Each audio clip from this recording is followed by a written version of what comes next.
continue.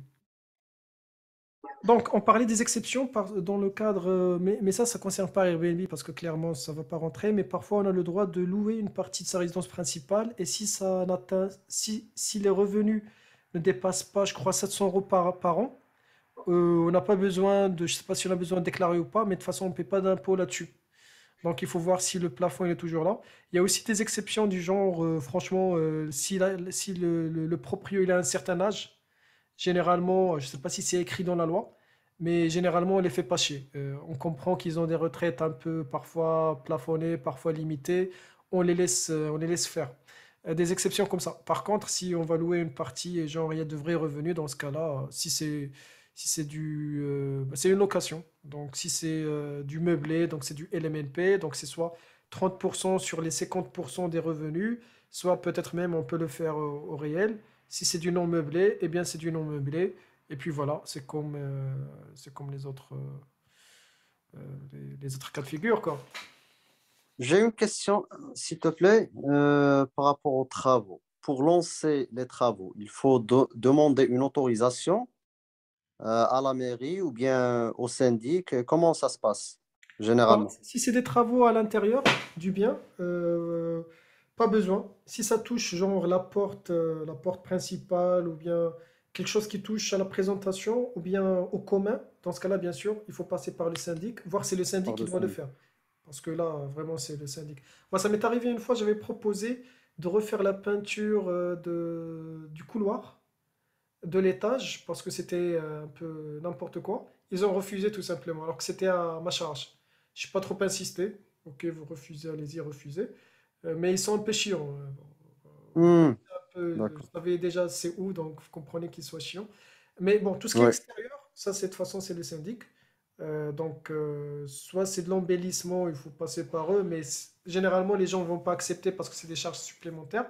Soit, si vous avez un problème et que vous arrivez à prouver que c'est la responsabilité du commun, bah, c'est très bien parce qu'ils vont payer pour vous. Bah, tant mieux. Sinon, à l'intérieur, non, vous n'avez pas besoin d'autorisation. Si c'est du parquet, si c'est de la peinture, si c'est des choses comme ça. Maintenant, là où vous aurez besoin d'autorisation, c'est si vous faites une division ou si vous faites, voilà, c'est surtout pour moi, c'est dans le cas de division. Ou alors, genre, si vous avez un pavillon et vous voulez créer une piscine, ou vous voulez créer une indépendance carrément, genre un studio, un garage, ah là, bien sûr, il faut faire une demande si vous voulez rester dans les règles. Et d'accord. vous faire une demande, maintenant, il y a une petite astuce quand même, c'est que il y a un délai de prescription. Si vous créez quelque chose et on ne vient pas vous embêter durant un certain nombre d'années, je ne sais pas, parfois c'est 10 ans, 11 ans, je ne sais pas combien d'années, si vous avez les preuves que ça a été fait, vous pouvez demander à ce que ce soit régularisé. Et je pense ça passe pas par... C'est très simple, c'est très rapide à faire. Mais généralement, il faut faire une demande. De toute façon, c'est des procédures qui sont connues. Maintenant, en parlant de ça, dans le cadre de la division, ça c'était un très bon marché, mais comme d'habitude, ça c'est le passé. Maintenant, ils ont mis des lois qui empêchent ça parce que les gens se sont enrichis avec ça. Genre, tu prends un appartement, tu le divises, tu le mets sous forme de... Ou bien tu prends un étage, tu le divises et tu transformes en un nombre de studios. Maintenant, ils ont mis une condition, c'est que si, par exemple, l'appartement, il y avait une place de garage, tu la divises par 3, il faut avoir 3 places de garage. Et ça devient presque impossible parce que si tu es dans une résidence, tu as une place, bah tu as une place. Débrouille-toi pour acheter deux garages chez le voisin, encore faut-il que ce soit possible, généralement c'est très compliqué. Ou trouve-toi des emplacements pour garages qui sont pas très loin, ou alors c'est pas possible. Donc c'est l'un des limitations qu'ils ont mis par rapport à ça. Parce qu'à un moment donné, surtout à Paris, dans la plupart des grandes villes qui sont très stratégiques, ils ont commencé à... on a constaté quelque chose, c'est que on est passé de grands appartements familiaux à des studios, des petits appartements qui vont attirer une catégorie d'habitants qui vont être des gens qui seront de passage. Et par exemple, une ville comme Paris, ça fait partie des raisons pour lesquelles il est à cheval contre, il est en guerre carrément contre Airbnb, contre la division, c'est que ils veulent avoir des familles qui vont venir s'installer, qui vont avoir des enfants, etc. Quand il y a des gens qui transforment en Airbnb ou bien qui vont faire la division, eh bien, tu fais partir les familles, tu fais venir les touristes ou tu fais venir les jeunes travailleurs ou le couple qui, dès qu'il aura le premier enfant, il va aller chercher plus loin parce qu'il cherche plus gros. Donc, ça fait partie des raisons pour lesquelles ils sont en train de compliquer un peu la chose à ces investisseurs. parce que bon, voilà, il y a un intérêt qui a été perdu. D'accord, ok. Oui. Et de toute façon, dans le cadre de la bonne affaire, aujourd'hui, on parlait de Paris. Paris, c'est très difficile. Aujourd'hui, en Île-de-France, ou même ailleurs, il faut chercher des petites villes où il y aura des choses qui vont arriver, genre le Grand Paris, même si maintenant tout le monde le sait, les prix ont flambé. Par exemple, si on prend Saint-Denis comme exemple, Saint-Denis, il y aura le Grand Paris. Saint-Denis, il va être prochainement à 10 minutes de la Défense. T'imagines? 10 minutes de la Défense? Bah, ça va. La vie est belle.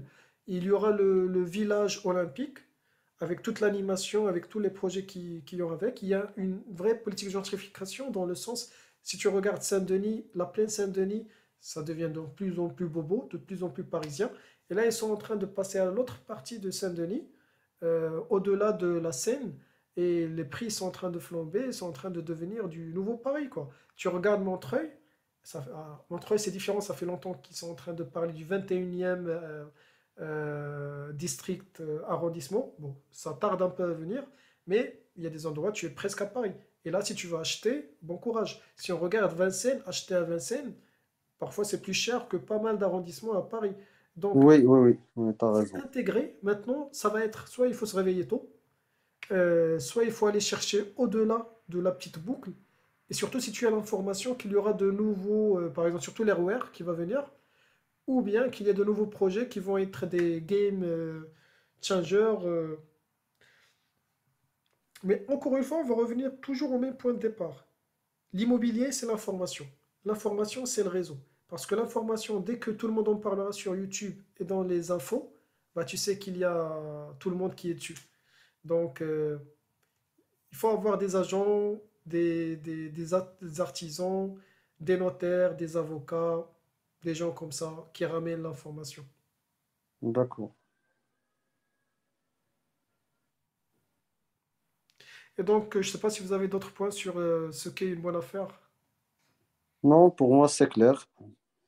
En tout cas, De toute façon, merci là, pour on ces parle infos. des généralités parce que chaque point mérite toute une vidéo et on est juste en train de faire de l'introduction à. On n'est pas des experts non plus. Donc, Et Ouais. sinon, donc, on peut passer au point suivant. C'est l'immobilier. C'est quoi une bonne affaire d'immobilier déjà entre les pays, carrément. On a parlé entre les villes, en France par exemple. Euh, Là, on peut parler entre les pays parce que pour nous qui sommes, on est par exemple là, tous les trois, on est d'origine marocaine, mais on peut généraliser sur tout le monde. Euh, Est-ce qu'il faut investir en France ou bien dans des pays comme le Maroc, l'Algérie, la Tunisie, des pays d'origine?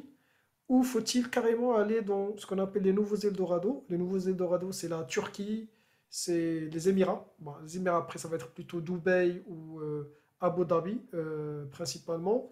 L'Indonésie, là aussi, c'est un pays émergent qui est vraiment très intéressant.